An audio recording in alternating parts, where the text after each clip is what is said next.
swerte ka dahil sa iyo pa. Ngayon lang ako kumuha ng katana, kahit tumanda ka na di mo na malilimutan ka. At kung sakali mang lumipas ang nag-iisang katulad kong makata, kapag lumaki ang mga bata pa rin mo lang ang mga naikuhit ko na tula.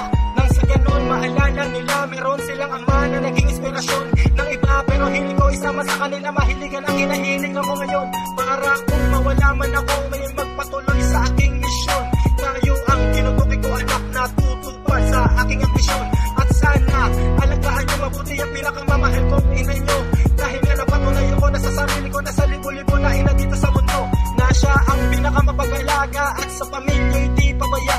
Kung nagkukulang naman ako sa inyo ngayon, sana ako'y inyong maunawa. Di naman ako yung perfectong ama, mahal ko naman kayo, sana inyong madama.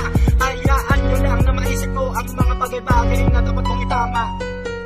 Alam mo na kahit ako sana'y napatawad mo, kung pwede lang sana'y ibalik ay iyatin ko.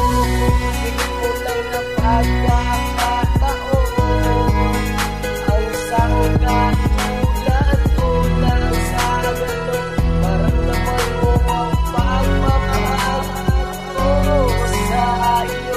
Ang pangalawa kong verso, sintigas ng dalawa kong braso. Kaso, di ko man magamit ni, di ko nga magawang hugasan ng plato. Ganito na ba? Talaga ako wala nang iniisip ko, di ang mga pangarap ko. Sa club no, halos lahat-lahat ng dapat ay napapabayaan ko. Pilit kong inaabot ang mga di ko naman talaga kayang abutin. Maraming nakatambak na katanungan, pero ni isa wala ako kaya sagutin. Kasi nga ang mga iniisip ko yun ay pang sarili ko lang, wala eh.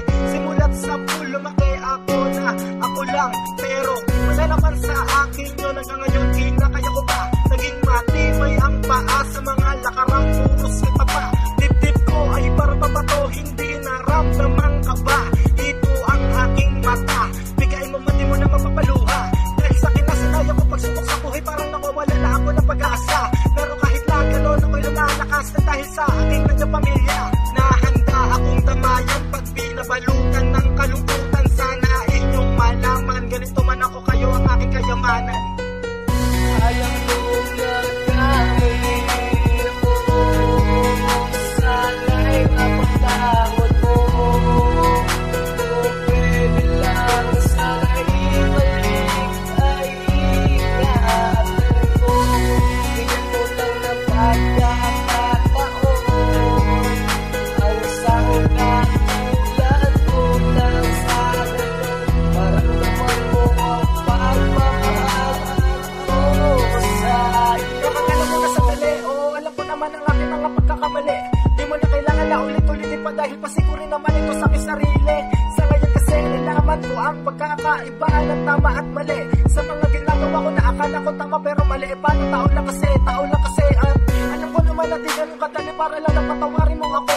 Pinilit kong lakasan ang loob para makahingi ng tawad sa iyo. Lubos akong nagsisisi sa mga nagawa kong kamalian. Kung may tsansa pang makabawi, bakit di mo pagbigyan ang mga panahong nasayang na hindi ko nabigyang halaga, at mga oras na dapat para sa iyo binibigay ko pa sa iba.